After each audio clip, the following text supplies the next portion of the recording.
Bueno, bienvenidos a un nuevo vídeo. Vamos a continuar por donde lo dejamos en esta segunda parte.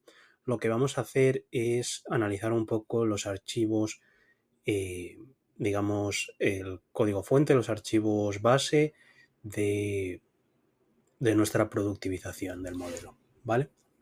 Que es un poco lo que os comenté que íbamos a hacer en la primera parte de esta serie de vídeos. Vamos a empezar con el archivo app.py, que básicamente es el que contiene, como ya expliqué, el backend de, de la aplicación. Y bueno, vamos a ir, no vamos a entrar en muchos detalles, está el código comentado, por supuesto todo el working directory está disponible en un repositorio de GitHub para que lo podáis clonar y utilizar directamente. Entonces, bueno, aquí al principio lo primero obviamente importo las librerías necesarias, se definen los paths relativos al modelo, por un lado, y por otro lado al features metadata, que ya comentamos un poco lo que eran en el vídeo anterior. Se carga el modelo, pues un archivo pickle, se carga el modelo, ¿vale? Vamos, si queréis, antes a ver cómo se ha construido este archivo, este pickle que contiene el modelo, que está contenido dentro de model, final model training en este script de Python. Básicamente aquí lo que se hace es un preprocesamiento de los datos que utilizan, los datos de Madrid Houses Prices o Madrid House Prices. Posteriormente, como digo, se hace un preprocesamiento. Posteriormente se crea un pipeline que tiene una parte de preprocesado para los datos y luego tiene un modelo. En este caso es un Light Gradient Boosting para regresión, ¿vale? Es un Light Gradient Boosting. Y nada, después digamos que se configuran, se definen la matriz de predictores, la X y la variable respuesta a la Y.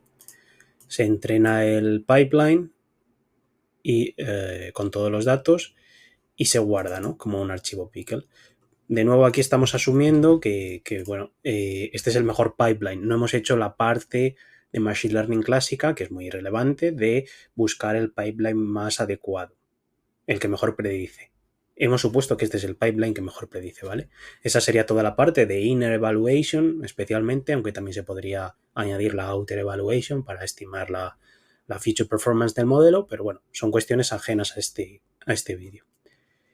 Y posteriormente en este script de Python lo que también se realiza, también se construye el archivo de features metadata, que básicamente lo que se hace es para cada uno de los predictores, para cada una de las columnas de la X, primero se identifica si es booleana, si es numérica o si es un string, ¿vale? Si es numérica es cuantitativa, si es booleana o string es categórica, si es booleana es true-false, si es string es categórica de otro tipo, es decir, básicamente las categorías son strings como por ejemplo house type 1, house type 2 y así sucesivamente, o por ejemplo female, male, si estuviéramos hablando de la variable sex o gender. Vale, pues eso por un lado, ¿no? Entonces, lo que hace es básicamente, si la variable es booleana, en features metadata cargamos el dtype, su tipo de datos y sus valores únicos. Como strings, ¿vale? Valores únicos como strings, es decir, true, false como strings. Si la variable es numérica, cargamos el dtype también y cargamos su valor mínimo y máximo, que esto nos va a permitir determinar si el valor que mete el usuario a la aplicación está fuera del rango de entrenamiento de la variable para las variables numéricas. Y eso lo imprimiremos luego como un warning. Y en el caso de que sea un string, pues de nuevo guardamos el dtype, el tipo de la variable, y de nuevo los unique values, los valores únicos de esa variable.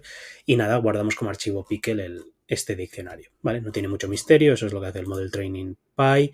Volvemos a app.py, que como digo se aprovecha de esos recursos, que los carga aquí, luego carga el modelo carga el archivo features o el diccionario features metadata. Nada, aquí se crea una tupla que contiene básicamente feature para cada una tupla que contiene, pues es una lista de pares que son tuplas, es otra forma de llamar a los pares, donde el primer elemento del par es el nombre de la feature y el segundo es el tipo de dato de la feature, si es numérica, string, booleana, etc. Aquí se inicializa la app de Flask, aquí se define el index, el index HTML, que básicamente se define el frontend, lo que vamos a ver visualmente. Digamos que lo que estamos haciendo es renderizar una template, un HTML básicamente, que es justamente dentro de la carpeta templates. Estamos renderizando este index.html, ¿vale? Que luego, bueno, lo vamos a ver muy superficialmente, pero ya lo vemos, ya le echamos un ojo después, ¿vale? Pero es lo que da el aspecto visual que tiene la aplicación, básicamente. Lo que se llama el front-end. Aquí se define, digamos que este trozo de código es el que permite generar ese forms que permite al usuario añadir de forma manual los distintos valores de las features. Obviamente luego esto tiene por detrás también su equivalente en la parte del frontend, en la parte de HTML, que es mucho más complejo, ¿no? que aquí en el backend.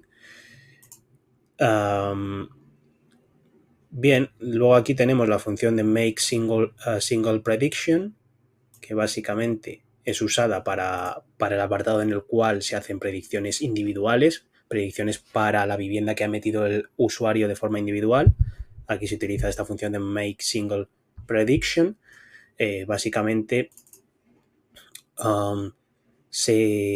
digamos que se hace un request de los datos metidos por el usuario, se meten en la función data validation, la función data validation toma esa data, ese data, esos valores metidos por el usuario junto con features metadata.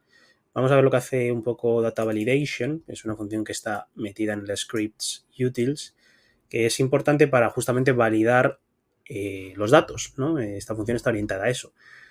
Y básicamente lo que hace es, por un lado, extrae el user value, el valor metido, o sea, para cada feature nos fijamos en el valor que ha metido el usuario, ¿vale? Si el valor que ha metido el usuario está vacío, o sea, es none o es un espacio, ¿no? Bueno, nos va a salir que falta valor, missing value para esa feature. Luego, claro, el feature metadata nos va a ayudar a determinar para cada feature qué tipo de dato maneja, digamos, o en qué tipo de dato está definida. Si la feature es booleana, por ejemplo, si el usuario ha metido un string, lo que hace esta función es comprobar si ese string es true o false. En caso de que no sea true o false, va a decir que el valor metido para esa variable booleana es inválido, ¿vale? Y si el valor que le mete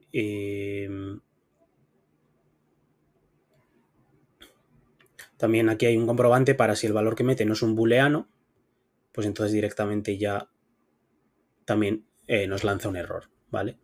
Pero bueno, lo que va a meter el usuario va a ser un string y lo que vamos a comprobar es que ese string sea true o false, ya bien sea tanto true escrito en mayúsculas o minúsculas. Aquí es no sensitivo, no sensible a lowercase, uppercase y estas cosas, porque aquí ya estamos usando el punto lower para evitar eso. Básicamente es que chequea que el usuario meta true o false, ya está. Si no lo mete, error.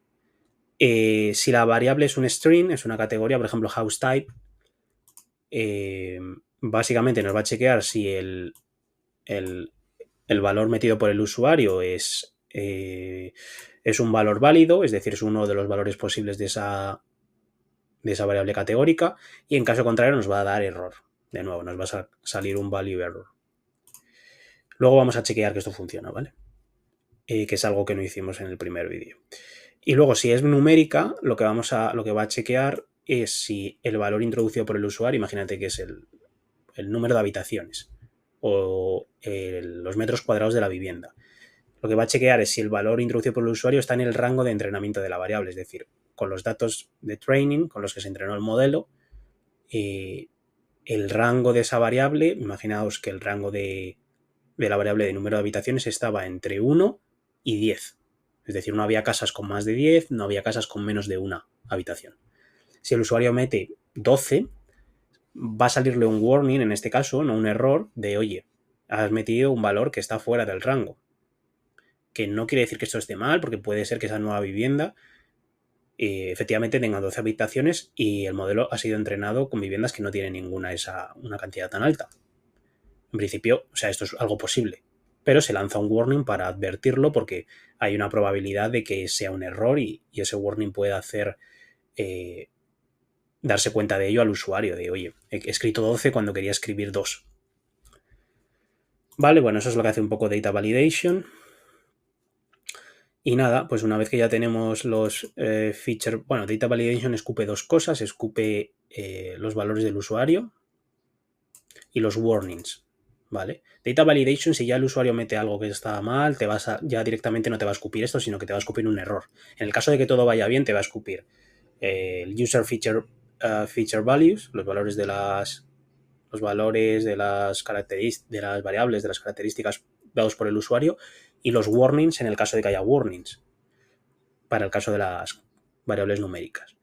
Y nada, una vez que tenemos User Feature Values, podemos crear nuestra matriz de predictores, que la llamo XNew, que básicamente es la matriz de predictores usando los valores dados por el usuario. Y podemos usar el modelo para predecir esa matriz de predictores definida por el usuario, y con ello obtenemos la predicción de la variable respuesta para esa vivienda, para esas features.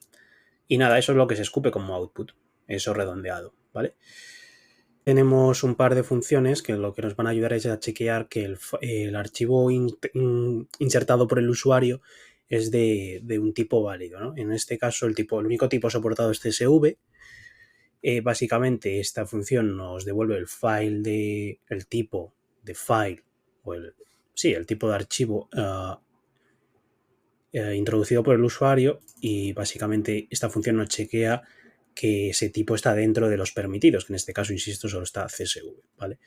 Luego tenemos la función predict multiple features, que está orientada a, como dije, vamos a hacer una predicción de las múltiples viviendas introducidas por el usuario a través de un archivo, en este caso de un CSV, ¿vale? Entonces, básicamente, lo que se hace aquí es se transforma el archivo insertado se lee el CSV insertado por el usuario, y básicamente se validan los datos insertados por el usuario para cada vivienda, se construye una matriz de predictores para cada vivienda, se predice, todo ello se guarda luego en una lista. Entonces, esto se hace de forma iterativa para cada una de las viviendas. En el ejemplo que vimos en el vídeo anterior, para cada una de las 5 viviendas introducidas por el usuario, lo que se hace es se valida los datos del usuario, se crea una matriz de predictores con esa vivienda, donde por tanto es una matriz con una sola fila, se predice se obtiene la predicción del modelo para esa vivienda y se guarda en una lista, y así con todas las viviendas.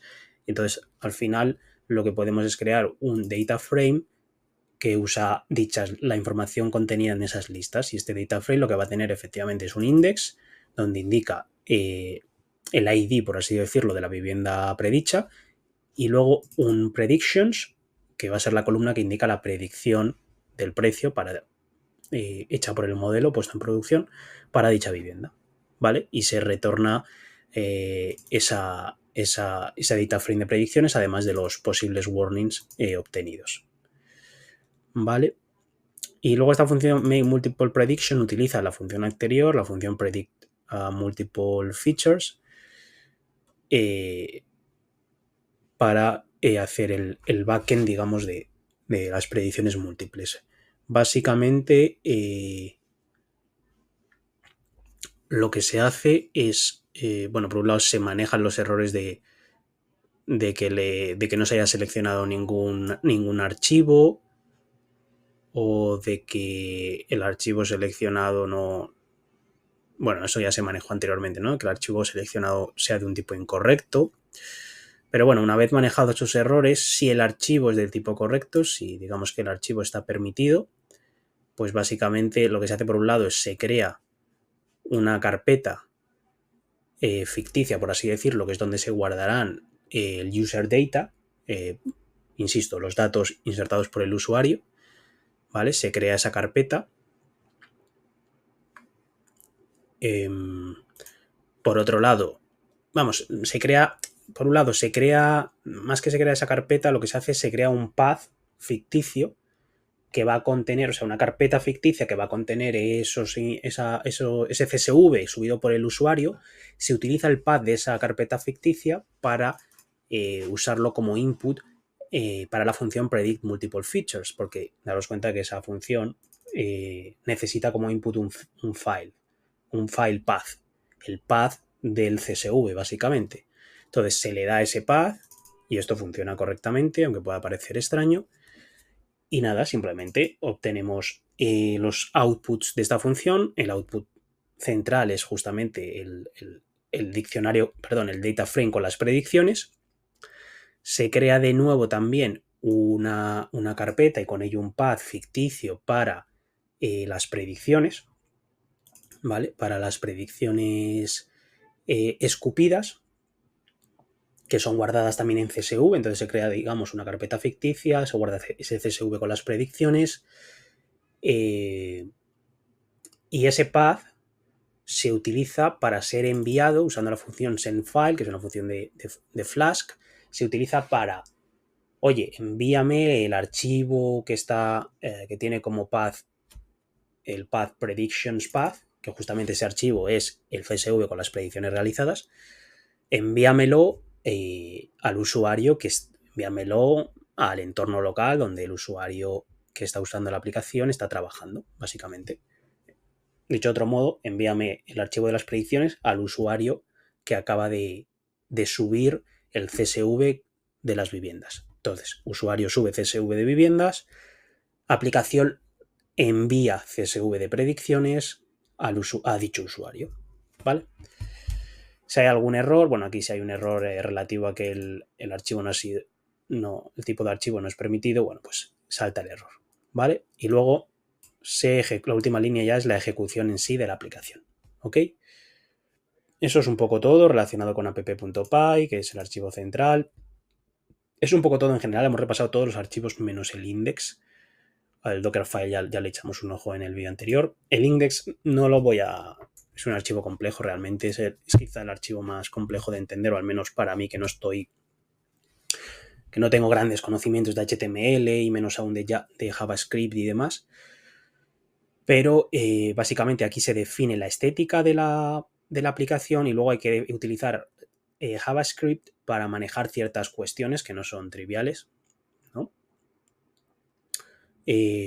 Como por ejemplo que efectivamente se haga una validación de los datos introducidos por el usuario de forma correcta, que te salgan errores cuando ciertas cosas no son como deberían de ser, que te salgan warnings en otros casos, que cuando pinches digamos, dar la opción de que el usuario pueda cargar su CSV de viviendas, que todo eso se haga correctamente, que esos datos sean ingestados correctamente, que después, cuando el usuario pinche en predecir, se le escupa y se le descargue en local correctamente el CSV con las predicciones. Todo eso también tiene una parte de JavaScript, una parte de frontend que es compleja. Y como digo, no voy a entrar a analizarlo, tiene comentarios este archivo HTML. Podemos hacerlo rápido. A ver, digamos que la primera parte, lo más importante es que se define un poco el estilo de la página y este tipo de cuestiones, ¿vale? Aquí lo tenéis bastante comentado. Pero bueno, cosas como el estilo del texto, el estilo de las cuadrículas, el ancho, el alto de la página, los colores, un poco de los botones y ese tipo de cosas. Por ejemplo, aquí se está definiendo el título de la página también. Aquí se están definiendo otras cuestiones, por ejemplo, los botones de estimar precio, de cargar un CSV, de estimar el precio del CSV cargado, de descargar un CSV de ejemplo, ¿vale? Aquí ya se entra con JavaScript. Básicamente aquí lo que se hace es definir el forms que le permite al usuario manualmente introducir datos para las features, y aquí se hace un handling, un error handling dependiendo del tipo, ¿vale? Si es numérico, string, todo este tipo de cuestiones. Porque ahora lo veremos, pero en la aplicación, si la variable es numérica, no te permite meter un string, solo números. Si la variable es string, no te permite meter... bueno, ahí sí, te permite teclear cualquier cosa, pero ahí, digamos, hay un condicionante que también se hace con JavaScript para que, oye, si la variable es número de habitaciones, no puedas escribir texto, para también capar posibilidad o limitar aún más y estrechar la posibilidad de errores, ¿no? Todo eso se hace con JavaScript. De nuevo aquí hay más JavaScript para realizar la predicción la single prediction, la predicción para los datos insertados manualmente por el usuario, ¿vale? Básicamente, luego aquí es una función para que maneja la parte de cargar el CSV dado por el usuario. Esta función maneja la parte de descargar el CSV de ejemplo y, bueno, demás cuestiones que, como digo, no son...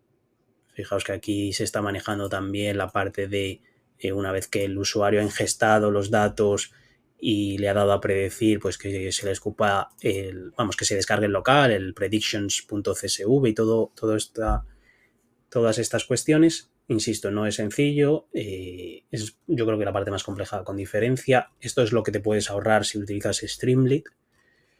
Pero bueno, hoy en día con toda la SELA hay que ser honestos, ¿no? Yo, como he dicho, no soy un experto en esto y en esta parte principalmente me ha ayudado mucho.